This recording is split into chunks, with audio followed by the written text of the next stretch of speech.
संयम पाप मिटाता है, संयम सुख को लाता है, संयम बिन मानव अपना जीवन व्यर्थ गमाता है। संयम आत्म का हो, संयम आत्म का संसार कहाँ है।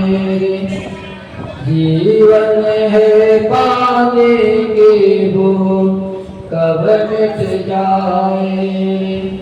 होनी अनहोनी हो, होनी अनहोनी कब क्या घट जाए।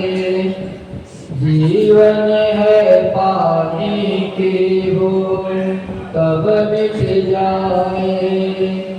जय गुजरागम पंथो अनादि अनंत जनागम पंथ देवन हो। हे भव्यात्मा भवनिष्य, अपन सभी प्रतिदिन भगवान की पूजन आराधना कर रहे हैं, धर्म के उस मार्ग को जान रहे हैं, धर्म के लक्षण को जान रहे हैं। क्योंकि जब तक लक्षण समझ में नहीं आएगा तब अपन वस्तु के स्वभाव को नहीं जान पाएंगे। क्योंकि वस्तु के स्वभाव को मात्र लक्षण से ही जाना जा सकता है, बिना लक्षण के अपन वहां तक पहुंच नहीं सकते। आत्मा का तक अपने को पहुंचना है तो उसके लक्षण को जानना पड़ेगा कि आत्मा का लक्षण क्या है, यानी कि जानना देखना। जब तक अपन उस चीज को अनुभव नहीं कर पाएंगे तब तक आत्मा अपने को दिखेगी नहीं, क्योंकि आत्मा कोई दिखने वाली चीज नहीं है। ऐसे ही धर्म भी कहीं दिखाई नहीं देता है आपस में। धर्म जब भी दिखाई देगा तो उनके लक्षण से देगा। तो अपन ने आज 5 धर्मों की जानकारी अपन ने कर ली, 5 लक्षण अपने जान लिए, या कि अपन ने आधी यात्रा पूरी कर ली। आप सभी लोगों ने भी अपन समय में 14 राजू जो लोग बताते हैं, 14 राजू प्रमाण लोग हैं, उसकी अपन सभी ने आधी दूरी प्राप्त कर ली। क्योंकि अपन सब कहाँ हैं? मध्य लोक में। मध्य लोक में जीव आते हैं, नीचे से 7 राजू पर पहुंच गया। अब अभी 7 राजू और बाकी है। इसीलिए आचार्य वर्गों ने 7 राजू की दूरी करने के बाद संयम की बात बताई है। क्योंकि नीचे वाले व्यक्ति नारकी जीव कभी भी संयम ग्रहण नहीं कर सकते, देवलोक कभी भी संयम ग्रहण नहीं कर सकते। यह मनुष्य गति है कैसी है जहाँ से अपन संयम ग्रहण करके इस 7 राज्यों की दूरी को भी पटा सकते हैं, इसको भी पार कर सकते हैं। पर कब? जब जीवन में संयम आएगा तब। अगर संयम जीवन में नहीं आया तो यहाँ भी कितनी कोशिश कर लें, मनुष्य जीवन प्राप्त कर भी गया, 7 राज्यों ऊपर चढ़ भी गए, लेकिन वापिस नीचे फिसल जाएगा। क्योंकि आगे बढ़ने के लिए परिसर चाहिए और परिसर देने वाला एकमात्र संयम ही है। संयम जीवन को ऊंचाइयों देने वाला है। कहते हैं कि गाड़ी कितनी भी अच्छी हो, बल्कि वह एयर कंडीशन भी क्यों ना हो, एसी वाली नई गाड़ी भी क्यों ना हो, पर अगर उसके अंदर ब्रेक ना हो तो वह गाड़ी अपने को मंजिल तक पहुंचा नहीं सकती। ऐसे ही अपन कितना भी धर्म ध्यान कर लें, कितना भी पूजा पाठ कर लें, कितना भी ज्ञान अर्जन कर लें, ऐसे ऐसे विद्वान संसार में हैं, इस पंचम काल में भी ऐसे विद्वान हैं जिनको समय साल की 500 गाथाएं भी मुखात याद है, कंठस्थ है। एक बार पढ़ने में ही याद हो जाती है और जहाँ से पूछो वहाँ से बता देंगे। बड़ों के एक पंडित जी हैं जो गुरु महाराज के पास अक्सर आते रहते हैं श्रेयांश। तो श्रेयांश कुमार जी जहाँ पे अगर आप पूछोगे तो पेज नंबर तक भी बता देते हैं कि ये गाथा उस जगह पे लिखिए, इस शास्त्र की है। आगे को शास्त्र उनके जीवन अंदर कंठस्थ है, पर फिर भी उनका जीवन अधूरा ही है। क्योंकि मात्र ज्ञान से 7 राज्यों की दूरी प्राप्त नहीं की जा सकती। जीवन में संयम का आना जरूरी है। क्योंकि जब आप व्रत को अंगीकार कर लेते हो, संयम अंगीकार कर लेते हो, तो आगे बढ़ जाता है। संयम का अर्थ है संतुलन। संयम जीवन में आते ही मर्यादा घटित हो जाती है, मर्यादा में आदमी आ जाता है। जब संयम जीवन में आ जाता है तो जीवन एक नियंत्रण बन जाता है, फिर वो यहाँ वहाँ कभी भी नहीं दौड़ता। जैसे कोई नदी बदी में बड़ी वेग से भी आगे बढ़ रही हो, पर वो समुद्र में जब भी मिलेगी जब उसके दोनों किनारे साबुत होंगे। अगर दोनों किनारे साबुत नहीं है तो वो समुद्र से पहुंचने के पहले ही फैल जाएंगे, उसका अस्तित्व खत्म हो जाएगा। ऐसे ही अपना जीवन है। अपने जीवन को अगर ऊंचाइयां देनी है, अपन को परमात्मा बनना है, सिद्ध अवस्था प्राप्त करनी है, तो जीवन में संयम का आना जरूरी है। संयम जब तक नहीं आएगा तब तक अपन पारतंत्रता में है। असंयम अपने को मात्र गुलामी बनाता है, दासता को स्वीकार कराता है। क्योंकि जो असंयम जीव होते हैं वो मात्र छोटी सी चीज के भी दास बन जाते हैं। क्योंकि आसक्ति आ जाती है तो एक छोटी सी वस्तु के खातिर अपना पूरा जीवन दान में लगा देता है। शुभम चक्रवर्ती था, उसने अपना जीवन कायम गवा दिया मात्र एक मिष्ट फल खाने में। एक मस्त फल के चक्कर में तो वह देव के साथ गया और जैसे समुद्र में पहुंचा तो देव ने उनसे बदला ले लिया। और अगर आसक्ति नहीं होती उस मीठे फल के ऊपर तो कभी भी उसकी दुर्गति नहीं होती। तो ऐसे ही अपन है, सब प्राणी मात्र एक एक इंद्रिय के वशीभूत होकर भी अपनी पूरी जीवन लीला खराब कर रहे हैं, अपने भोग तक बिगाड़ देते हैं। फिर अपन तो सभी एक इंद्रिय का नहीं, पूरी 500 इंद्रियों का ही भोग करते हैं। अपन की दुर्गति तो पल पल में है, हर क्षण दुर्गति हो सकती है, पर जिनके जीवन में संयम आ जाता है वो कभी भी दुर्गति में नहीं जाता। संयम जीवन में आने के बाद उनको मंजिल मिलती जरूर है, समय जरूर लग सकता है। ये जरूरी ना है कि आज ही अपने को मंजिल मिल जाए, क्योंकि मार्ग तय करने के बाद भी मंजिल पाते हैं। तो पंचम काल में सभी लोग अगर किसी को संयम दे देते, सीधी सीधी कहते हैं, विद्वान लोग भी कह देते हैं कि भैया महाराज जी अभी तो मोक्ष मिलेगा ही नहीं, अभी तो पंचम काल है, भगवान की वाणी में आया है कि किसी का मोक्ष नहीं होगा, तो फिर हम व्रत ग्रहण क्यों करें। पर आचार्य भगत पूज्यपाद स्वामी इष्टोपदेश में कहते हैं कि व्रत प्रति पदम देवम ना रोटे महत्ता। आवर्ती होकर नरकों में जाना अच्छा नहीं है, लेकिन व्रत संयम करके स्वर्ग में जाना अच्छा है। दुख में जीवन बिताने से तो अच्छा है कि अपन एसी में बैठ के अपना जीवन पूरा कर लें। एसी खराब कब है? सर्वथा आप सोचोगे एसी तो खराब है, तो वो भी बात नहीं है, क्योंकि अनुकूलता मिल जाती है तो धर्म करने में सुविधा मिल जाती है। अगर गाड़ी अच्छी हो तो अपनी मंजिल पे पहुंचने में सुविधा मिल जाती है। तो आचार्य लोग पूज्यपाद स्वामी इसीलिए कहते हैं कि अव्रति रखकर नरक में नहीं जाना है। अपन को तो व्रत धारण करके मोक्ष ना मिले कोई बात नहीं, लेकिन स्वर्ग में तो चले जाना है, ताकि जो इस समय अगर स्वर्ग में पहुंच जाएगा तो उसको वापिस पंचम काल का दुख नहीं देखना पड़ेगा, आने वाले छठे काल का दुख नहीं देखना पड़ेगा, क्योंकि स्वर्गों की आयु बहुत ज्यादा है। तो अपन क्यों ना इतना तो ग्रहण कर ही लें, पर वो कब मिलेगा? संयम से। बिना संयम के तो स्वर्ग भी नहीं मिलता है। स्वर्ग वही जा पाते हैं जिनके जीवन में संयम होता है, तब ग्रहण करते हैं, तब के बिना वो चीज नहीं मिलती है। क्योंकि तब से ही कर्मों की निर्जरा होती है, जिसकी निर्जरा हो जाती है वही आगे बढ़ते हैं। तो अपन को सभी को गाड़ी में तो बैठना है, पर किसी गाड़ी में बैठना है जिनके ब्रेक बिल्कुल कंप्लीट हो, चाहे वह पुरानी भी क्यों ना हो। केवल बाहरी चमक दमक नहीं देखनी, बाहर की चमक दमक देख के अगर अपन गाड़ी में बैठ गए तो निश्चित ही वह गाड़ी अपने को दुर्गति में डाल देगी। तो संयम आचार्य ग्रंथों ने दो प्रकार का बताया है, एक प्राणी संयम और दूसरा इंद्रिय संयम। तो पहला इंद्रिय संयम जो है वो है पांचों इंद्रियों का अपने वश में करना। पांचों इंद्रियों और मन जब तक वश में नहीं हो जाएगा तब तक भी अपन आगे नहीं बढ़ेंगे, क्योंकि इंद्रियां बड़ी खतरनाक हैं। कहते हैं कि इंद्रियां अपने आप में एक अहम मित्र की तरह हैं, इसलिए उनको इंद्र की उपमा दे दी गई है। जैसे इंद्र अपने सब कार्य अपने स्वतः करता है, दूसरे के किसी भी कार्य में दखल अंदाजी नहीं करता है, लेकिन वो एक ही पावरफुल है। तो ऐसे ही अपने पांचों इंद्रियां हैं, वो कभी भी एक दूसरे का हस्तक्षेप तो नहीं करती है।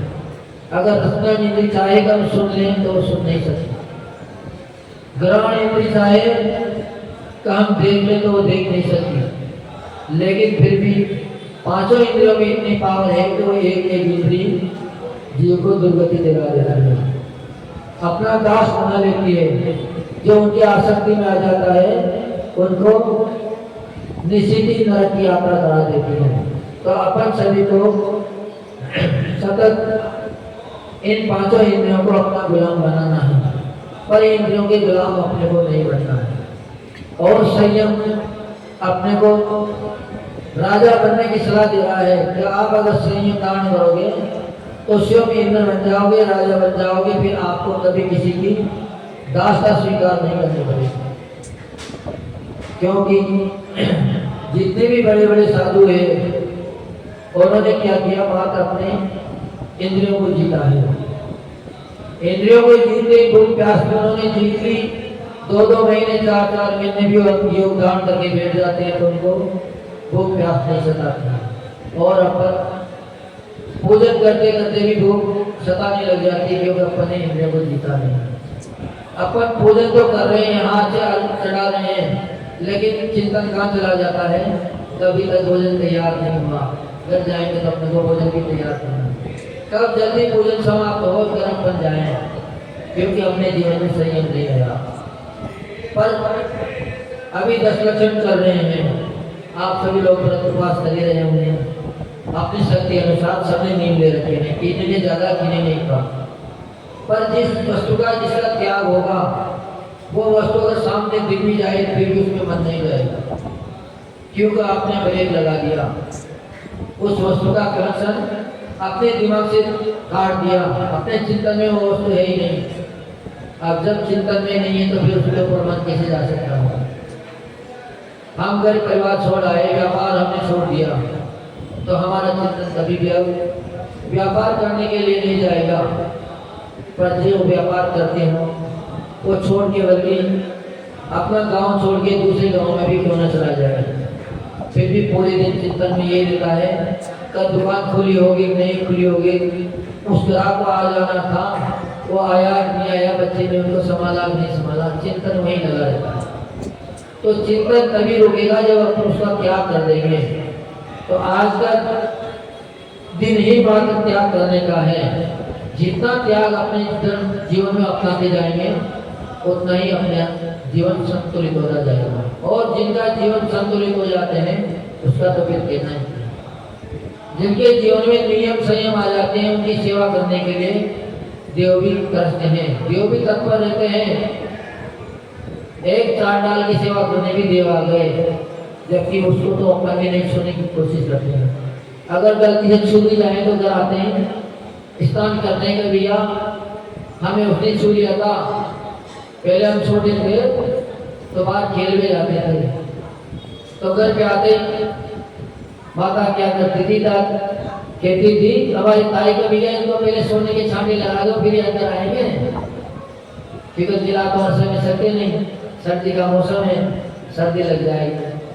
तो सोने से पानी छूटे उसको मानते थे कि पवित्र पानी है, तो पानी लेते थे हाथ में, कान के पास ले जाते और बच्चों में छिड़क देते थे, मानते थे कि शुद्ध हो गए। अशुद्ध व्यक्ति को कोई छूना पसंद नहीं करता है। पर जब जीवन में अगर संयम आ जाए तो चांडाल की सेवा करने की देव आ जाते हैं, उसको भी सिंहासन में बिठा देते हैं एक छोटा सा नियम भी व्यक्ति को ऊपर उठा देता है।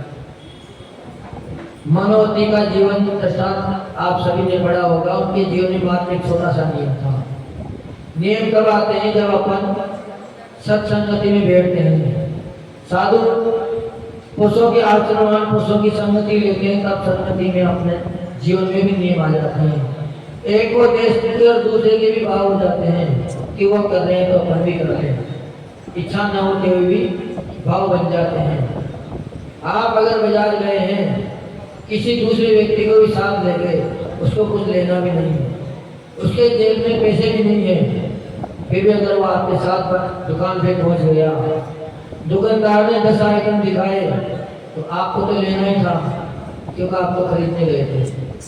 पर आपके साथ जो व्यक्ति गया था उसको लेना नहीं था। उन तो मात्र आप इकल्ले भेज लिए, आपका सहयोग करने के लिए इकल्ले जाएंगे तो ठीक नहीं लगेगा, हम इनके साथ चल पड़े। पर जैसे ही दुकान वालों ने 10 आइटम दिखाए तो उनके भी लेने की भावना हो गई। वो भी साथ वाले व्यक्ति से बोलते हैं कि भैया हम तो पैसे लाए नहीं, लेकिन ये वस्तु बड़ी अच्छी है, हम भी ले लें, अगर आपके पास एक्स्ट्रा पैसे हो तो हमें दे दीजिए। तो अपन किसके पास बैठे हैं? अपन हमेशा जिनके जीवन में संयम है, जो संयम के मार्ग पर आगे बढ़ गए, उसकी अपन संगति करें, ताकि आज अपन आगे नहीं बढ़ पा रहे कोई बात नहीं, आज अपन के पीछे हैं, पर संयम अगर जीवन में आ जाएगा तो अपन उसको भी पीछे छोड़ सकते हैं, क्योंकि संयम आते ही रफ्तार बढ़ जाती है। हम जब दिशा लेने आए तो हो सकता था समय के समय हमारे पास ना हो, क्योंकि हर व्यक्ति पंचम काल में हर जीव विद्यार्थियों के साथ जन्म लेता है और उन्हीं क्रियाओं में उलझे रहते हैं। घर परिवार में अनेकों क्रियाएं ऐसी होती है जो देखा देखी में चलती है। लोग लाज जो निस्बत पाली जाती है, तब परिवार के लोग क्या कहेंगे, तो उसमें भी अपन पाल लेते हैं और अपना संयम समय दर्शन अपन खो देते हैं। इच्छा होती है तभी अपन समय धारण नहीं कर पाते, क्योंकि परिवार का दबाव रहता है। उनको तो मात्र सुख की चाह है, पर उसमें सुख भी नहीं मिलेगा। पर कौन से सुख की चाह है? सांसारिक सुख की चाह है।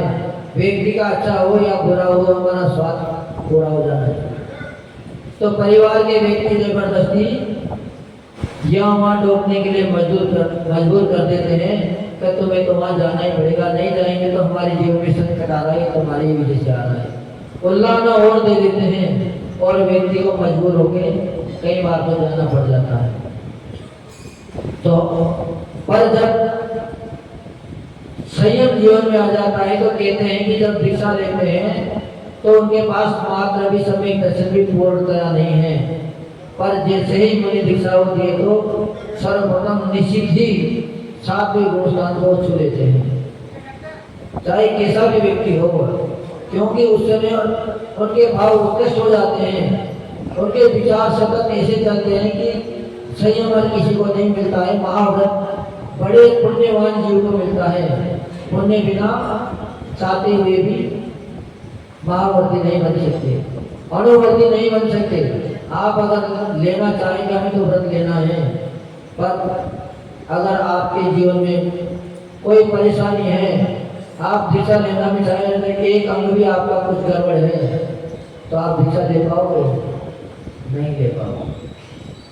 आपके अगर शरीर में कोई दाग भी आ गए, सफेद दाग भी आ गए, आप सारे का भगवान का अभिषेक कर लें, आप अभिषेक नहीं कर सकते। आप चाहो तो हम आदान दे दें, आप आदान नहीं दे सकते। पर अपन शरीर का इतना होने का उद्देश्य है कि अपन इन सब चीजों से मुक्त हैं, प्रभु की देवता सुन रहे हैं, प्रभु की सेवा कर रहे हैं। तो आज अपन को कोई ना कोई जीवन में नियम जरूर ग्रहण करना है। तो मनोवती ने मात्र एक नियम लिया था, जब वो आरिका माता जी के पास पढ़ती थी तो कहा हम अब घर जाएंगे तो हमें कोई ना कोई नियम दे दो, ताकि हमारा नियम पलता रहे और हमारा जीवन गृहस्थी में भी उच्चता को प्राप्त हो। क्योंकि हर व्यक्ति के बस की बात तो नहीं है कि संन्यास दान कर लेगा, हर व्यक्ति संन्यास नहीं ले सकता, हर व्यक्ति आरिका नहीं बन सकती, हर कोई मुनि महाराज नहीं बन सकते, पर संयम तो पा नहीं सकते। संयम पालना तो कोई बड़ी बात नहीं है। अपन जब चाहे जितना चाहे उतना संयम घर में पाल सकते हैं, क्योंकि जो व्यक्ति संयम का अभ्यास घर में कर लेते हैं वही एक दिन महावर्ती बनते हैं। क्योंकि जो रास्ते पर चल पड़ता है, एक बार जिसे स्वाद आ जाता है वस्तु का, फिर वो पीछे नहीं रहता है। कितनी भी परेशानी आ जाए फिर भी उसको लेना चाहेगा। सुकुमार मुझे राजकोट की माँ ने सारी सुविधाएं काम जुटा दी थी, अपने महल में जुटा दी थी, काम पहुंचा दिया उनको, 7 खंडी महल में ऊपर पहुंचा दिया। का आप ऊपर ही रहो, ऊपर सब सुविधा मिलेगी, नीचे भी नहीं आना है। पर जब मालूम पड़ जाता है कि हम कहाँ से आए कहाँ जाएंगे, तो वो व्यक्ति वहाँ भी उपाय ढूंढ लेता है। उतरने की कोई जगह भी नहीं है, गेट पे ताला लगा है, फिर भी पुण्य का उदय होता है तो सब कुछ व्यवस्था हो जाती है। वहीं पर एक संदूक रखती थी, उसमें साड़ियाँ रखी थी, वो साड़ी एक से एक जोड़ी रस्सी बनाई और ऊपर से नीचे उतर गए। 7 खंडी महल से बिना सीढ़ियों के नीचे आ गए, जबकि सीढ़ियों में उतारने के लिए दूसरे आते थे, सेवक लगे थे। पर जब पता लग जाता है कि हम कहाँ से आए हैं कहाँ जा रहे हैं, तो सब बात बन जाती है। तो अपने जीवन में भी जब संयम आ जाएगा तो अपने को भी आभास होने लग जाता है। संयमी जीव जो होता है उसको मृत्यु से पहले आभास हो जाता है कि अपना समय निकट आ रहा है, या आपने कोई दुष्कर्म का उदय आने वाला है, या कोई आपत्ति आने वाली है, उसके अंतर आत्मा बोल जाती है। ये आपने भी महसूस करी होगी कई बार कि अंदर से आवाज आती है, अपन मात्र स्वार्थ बस उस पर ध्यान नहीं दे पाते हैं। जब स्वार्थ में होते हैं तो उसका आवाज को अपन सुनते नहीं है। अगर कोई व्यक्ति चोरी करने जा रहा है, आप किसी की वस्तु उठा रहे हो, तो मन से निश्चित आवाज आती है कि ये कार्य अच्छा नहीं है, व्यक्ति को रोक देता है, क्योंकि संयम बड़ा पावरफुल होता है। रावण के जीवन में एक छोटा सा संयम आया, काम आया जब वह अनंत फल केवल के समोषण में पहुंचे। उनके पास जब हो गए, जब तक उनके जीवन में कोई भी नियम नहीं था, उनके जीवन में कोई संयम नहीं था। उस संयम की ही बदौलत है अब उनका नियोग तो था ही, उनको नरक जाना था, वो एक अलग बात है। पर फिर भी वो वीर गति को प्राप्त हुए। काय को प्राप्त हुए? रावण वीर गति को प्राप्त हुए। अगर उनके जीवन में छोटा सा वो संयम भी नहीं होता तो एक नारी की क्रोध आग में वो जल जाते हैं, बस में दूर हो जाते, क्योंकि सीता कोई ऐसी वैसी नारी नहीं थी। क्योंकि व्रत पालना, शील का पालन करना कोई ऐसी खेल नहीं है। भूख प्यास को रोक सकते हैं, लेकिन शील का पालन महापुरुष ही कर पाते हैं, बिल्ले बिल्ले जीव ही कर पाते हैं।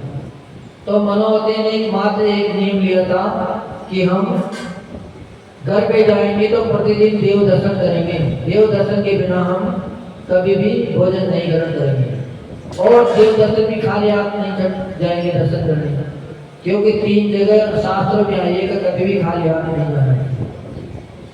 देव के सामने, गुरु के सामने और वेद के पास। अगर डॉक्टर के पास भी अगर आप खाली हाथ चले गए तो आपका इलाज नहीं होगा। आपको पहले दक्षिणा रखनी पड़ेगी, रसीद काउंटर पे कटानी पड़ेगी, तब जाके डॉक्टर आपके हाथ को देखेगा। पर अपन गृहस्थ की सारी बात को तो जानते हैं, लेकिन मंदिर में भी आते हैं तो खाली हाथ आ जाते हैं, क्योंकि कमेटी ने व्यवस्था कर रखी है वहीं एक कटोरे में चावल मिल जाएंगे। पर ये पता नहीं कि बेटा उस चावल का पुण्य तुम्हें कुछ भी नहीं मिलेगा, वो तो कमेटी ने व्यवस्था कर रखी है तुम्हारे लिए। ये भी नहीं है जो कमेटी के मंदिर के पैसों से रखी हो, ये तो आप ही के पैसों का माल है। पर फिर भी आप प्रमाद में हो, और जहाँ प्रमाद आ जाता है वहाँ हर कार्य निष्फल हो जाता है।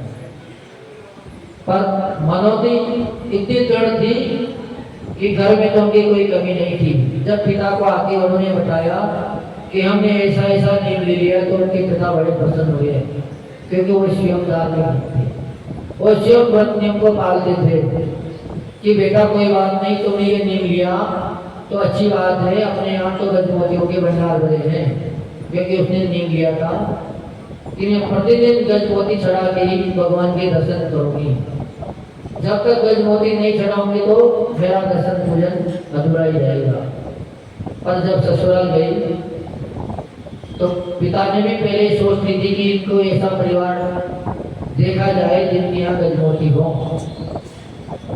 क्योंकि हमेशा माँ बाप अपनी संतान को गड्ढे में नहीं गिराते हैं। वो एक अलग बात है कि उनका पुण्य ही क्षीण हो गया हो या उनके पाप कर्म का उदय आ रहा हो, वो एक अधूरी बात हो सकती है। पर माता पिता कभी भी अपनी संतान को गलत राह पे नहीं भेजते हैं। अब ये अलग बात है कि आजकल के बच्चे पढ़ लिख ज़्यादा जाते हैं तो भरोसा नहीं करते हैं, माँ बाप की इंतजार नहीं करते, उसके पहले ही वो अपनी व्यवस्था खुद ही बना लेते हैं। लेकिन जो व्यवस्था खुद बनाते हैं, ऐसे हमने कई उदाहरण देखे हैं कि वह बाद में पछताते हैं, बाद में उनको बहुत दुख उठाना पड़ता है। बहुत सोच में काम तो कर लेते हैं लेकिन पूरे जीवन भर फिर आंसू बहाते हैं। उनके पास आंसू बहाने के अलावा कोई भी नहीं मिलता है, क्योंकि उन्होंने अपने जीवन में संयम नहीं किया, त्याग किया। संयम अगर होता तो गलत राह पे नहीं जाते। तो इसीलिए अपन सभी जितने भी माता पिता हैं, सबके बच्चे बाहर जाते होंगे, पढ़ते होंगे, तो बचपन से में ही उनको संयम दिला देना चाहिए। कुछ न कुछ व्रत नियम दिला देना चाहिए। व्रत नियम अगर जीवन में हो जाते हैं तो फिर वह उस गलत कार्य करने में डरते हैं। अगर अपना नियम है कि रात्रि भोजन नहीं करेंगे तो ऐसा नहीं कि भूखे रहेंगे, भूखे नहीं रहेंगे। व्यवस्था बनती है, हर जगह व्यवस्था बनती है। हमने गांव में देखा है कि जैन लोग जो बड़े थे वो रात्रि में भोजन नहीं करते थे, तो विवाह तो सभी से रहता था। ब्राह्मणों के यहाँ भी भोजन करने जाते थे, वो जगह भी जाते थे, पर वो पहले से अलग व्यवस्था बनाए रखते थे। कहते थे कि जैन साहब तुम्हारे लिए 5 बजे से पहले ही भोजन की व्यवस्था हो जाएगी, आप ऐसा मत सोचना कि हम रात में खाते हैं तो तुम्हें भी रात में खिलाएंगे। तो पहचान की अपनी व्यवस्था कब करते थे कि अपने जीवन में संयम था। हम जब भी जाते थे, कहीं काम करके भी जाते थे हम, तो हमारी व्यवस्था पहले से बना देते थे वो लोग, क्योंकि हम रात में भोजन नहीं करते थे। जबकि सभी जगह जाते थे काम करने में, पर पहले से ही व्यवस्था बनाते थे। कई जगह तो ऐसी ऐसी व्यवस्था हो जाती थी तो उनके हाथ काम खा नहीं सकते, तो पंडित भी लगा देते थे अलग से। कब जैन साहब तुम्हारे लिए ये पंडित भोजन बनाएंगे, हम उसको छुएंगे ही नहीं, उस जगह भी नहीं जाएंगे। तो संयम का इतना प्रभाव होता है। पर अपन क्या कर देते हैं, कोई कह भी दे तो भैया तुम्हारे लिए रात की व्यवस्था हमारे लिए है, तुम्हारे दूध की व्यवस्था है, तो आज सीधी सीधी कह देते कहीं इतना तो चलता है, इतनी बात नहीं है। तो अपने पहचान अपने स्वयं खो रहे हैं। भगवान महावीर की पहचान कहीं से हुई है? अमेरिका में कोई जैन धर्म है? नहीं है। कोई व्यक्ति अपने यहाँ से चले गए वो पालते हो अलग बात है, लेकिन वहाँ के व्यक्ति धर्म नहीं पालते। फिर भी उनका जो सबसे बड़ा पुस्तकालय है वहाँ सबसे प्रथम सबसे ऊंची अगर कोई तस्वीर लगी है तो भगवान महावीर की लगी है, क्योंकि जो भगवान महावीर ने सिद्धांत बनाए, जो उनके आचरण के जो सिद्धांत व्यक्त हुए, उनको कोई भी आज दिन तक बाधित नहीं कर पाया। उन्हीं के आधार पर पूरा संसद चलता है। अम्बेडकर ने भी जब संविधान लिखना शुरू किया, उनको बताई गई कि संविधान लिखो, तो उन्होंने बहुत से धर्मों के शास्त्र पढ़े, गीता पढ़ी, कुरान पढ़े, बाइबल पढ़ी, सब पढ़े उन्होंने, पर फिर भी वह संविधान नहीं लिख सका, क्योंकि सब संविधान अपने आप में बाधित थे। पर जब उसने भगवान महावीर का जिनवाणी को पढ़ा तो उसने फिर सहज में बोल दी कि अब हम भारत का सिद्धांत लिख सकते हैं। तो सबसे पहले आज भी अगर कोर्ट में जाओगे तो भगवान महावीर का ही चित्र आपको पुस्तक के बाद मिलेगा। संविधान की जो पुस्तक है उसके ऊपर भगवान महावीर का चित्र और किसी भी देव देवी का चित्र नहीं। तो संयम की बड़ी मान्यता है जीवन में। मनोवती ससुराल पहुंच गई पर भोजन नहीं कर रही है, सबने खूब मनाया कि भोजन कर लो, पर बोल भी नहीं रही है, मौन धारण कर लिया। जब लास्ट में पता लगा कि इनका नियम है ससुर जी आए, बड़े प्रेम से पूछा तो कि हमारा कुछ नियम है, उस नियम को पालन करने के बाद ही हम भोजन करते हैं। तो कौन सा नियम है तो उन्हें सर में बता दिया। तो बेटी तो पहले दिन बता देती, 3 दिन भूखे रहने की कहाँ जरूरत थी, हमारे यहाँ तो गजमोतियों के भंडार हैं, तो उनके लिए गजमोती दिए गए। पर कभी कभार अच्छी करते हुए भी बुरा हो जाता है, पर बुरे के अंदर भी कोई अच्छाई छुपी होती है। अपन तो सोच लेते हैं कि धर्म करने जा रहे हैं, ठोकर लगी, खून निकल गया, कांटा लग गया, तो हम तो मंदिर आते हैं, मंदिर आने वाले व्यक्ति के जीवन में क्यों घटना चाहिए। पर उससे जब भी ज्यादा अच्छा होना था, उससे बुरा करना था और उससे भी ज्यादा अच्छा मिलना था। अगर तुम्हारी ठोकर नहीं लगती और तुम आगे जल्दी पहुंच जाते तो आपका एक्सीडेंट हो जाता। ठोकर लगने में आप गिर गए, वो समय निकल गया, बाद में पूछे, पर अपन समझ नहीं पाते। मनोवती ने मंदिर में जाते ही मोती चढ़ाए, तो उस मोतियों को लेके माली ने जैसे देखा तो माली ने सोचा कि इतने बेशकीमती मोती है, अगर राजा देख लेगा तो हमें जेल कर देगा, हमें सजा देगा कि यह मोती कहाँ से लाए, तो किसी के यहाँ से चुरा लाए। तो इससे अच्छा है कि अपने इनको राजा को भेंट कर दें, क्योंकि राजा इनको देख के खुशी होगा और जो अपने को पारितोषिक देगा उससे अपना गुजारा चल जाएगा। क्योंकि राजा लोग अगर प्रसन्न हो जाते हैं तो वह पूरी जीवन की व्यवस्था भी एक ही बार में बना देते हैं। तो मालवी गजमोती को लेके राजा के पास पहुंच गया, दरबार में पहुंच गया। राजा ने जैसे ही वो देखा तो बड़ा पसंद हुआ, उसको अपने गले में जो 9 लाख का हाथ पहन रखा था, करोड़ों की संपत्ति का था, वो भी उतार के उस मालिक को दे दिया। अब मालिक को कोई चोरी का काम नहीं है, उस हाथ कोई अगर वो बेच के जीवन चलाए तो उनकी अनोखी पीढ़ियां तक पूरा जीवन गुजारने इतना महंगा रहा। पर राजा ने वो क्यों पसंद आया कि इसका अगर हार बना के रानी को दे देंगे तो बड़ा अच्छा नहीं लगा। उसने वो मोती ले जाके रानी को दे दिया। रानी को भी बड़ा पसंद आया। दूसरे दिन बोलेंगी अगर ऐसा हार अगर और मिल जाए तो हम इनका एक हार बना लें, ये तो एक मोती है, ठीक नहीं लगेगा। अगर और भी मोती मिल जाते तो हम हार बना देते, बहुत अच्छा सुंदर मोती है। तो राजा ने ऐलान कर दिया नगर में। वहां से ही बात पलट गई। जैसे ही शेठ जी को सूचना मिली तो राजा ने बुलाया तो शेठ जी घबरा गए।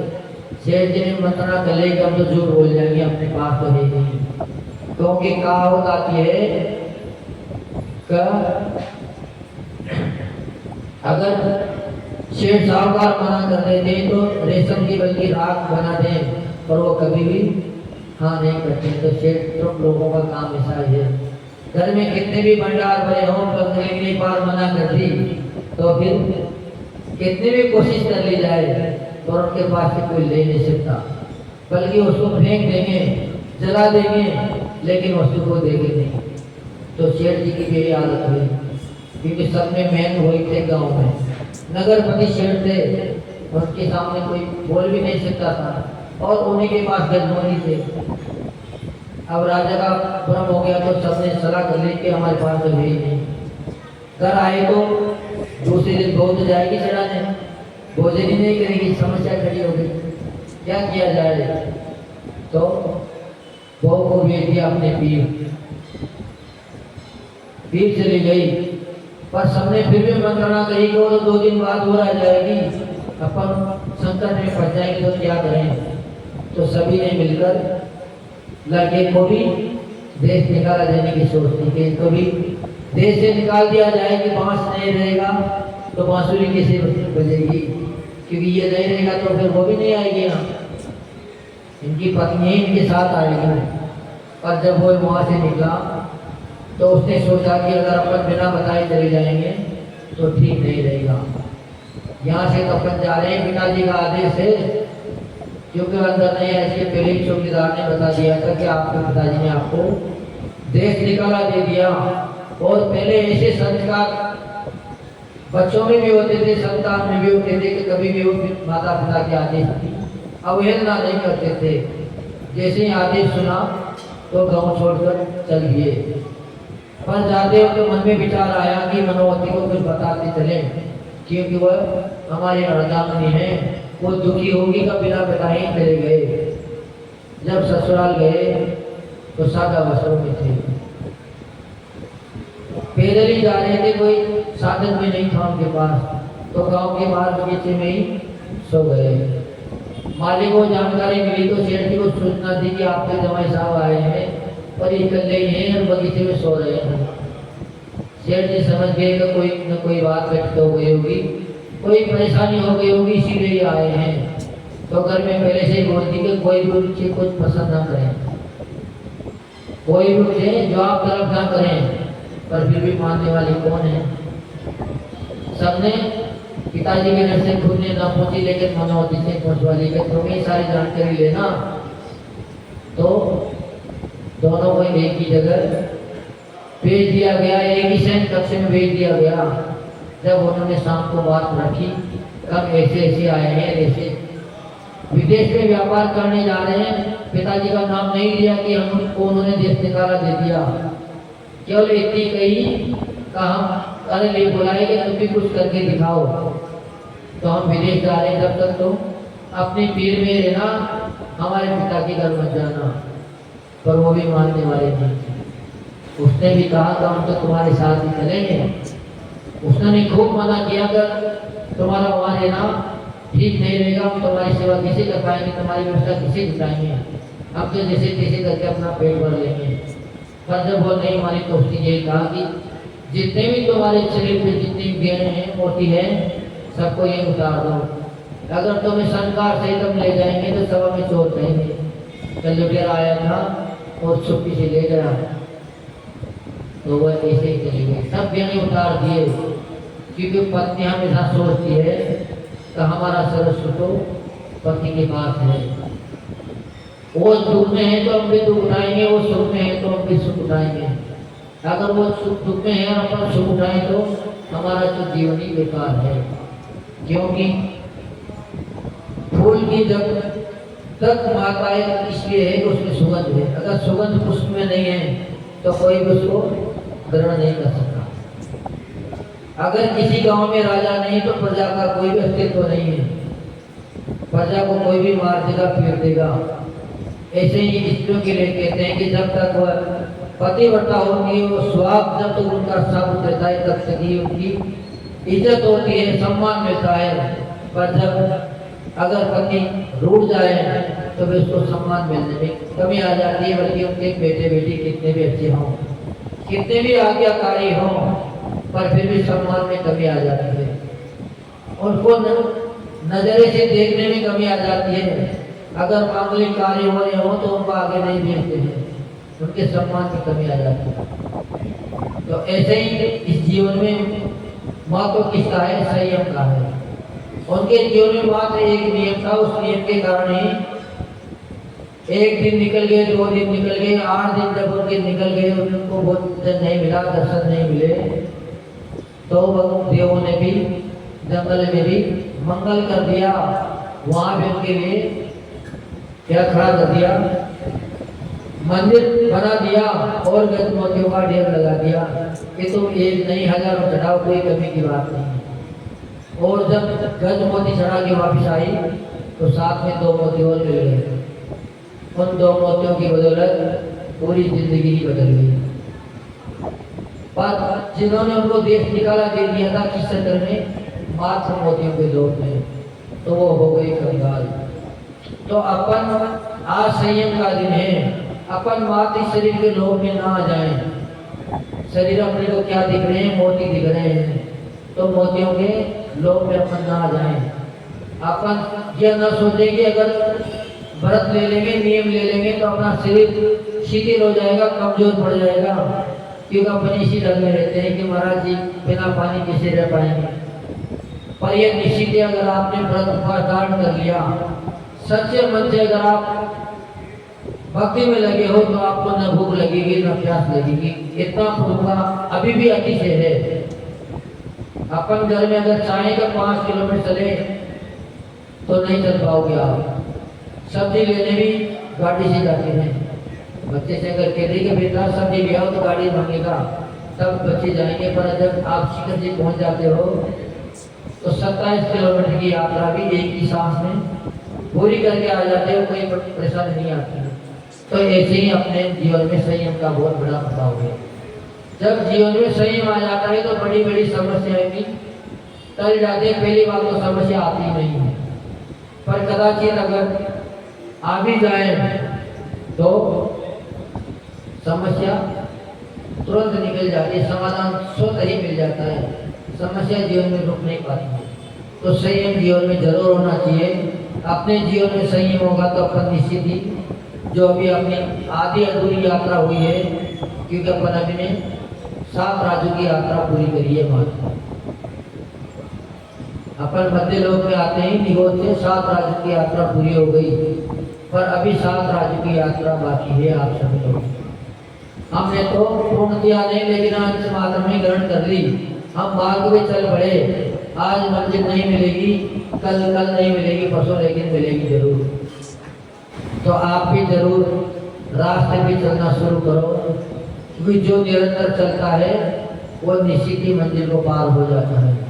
पर जो रास्ते में सो जाता है वो कितना भी तेज चलने वाला हो, लेकिन वो सोता ही रह जाता है, उसको मंजिल नहीं मिलती। इसलिए आपका पुण्य इतना था कि आप 7 राज्य पार करके यहाँ आ गए। आपको जैन कुल मिल गया, जैन धर्म मिल गया, जैन गुरु मिल गए, शिक्षा देने वाले मिल गए, व्रतों से जानकारी कराने वाले मिल गए, आपको सब चीज की सुविधा मिल गई।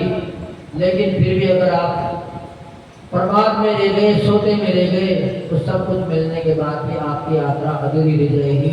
आप किसी भी पोजीशन में अपने मंजिल को पार नहीं कर पाओगे, मंजिल पे नहीं पहुंचोगे।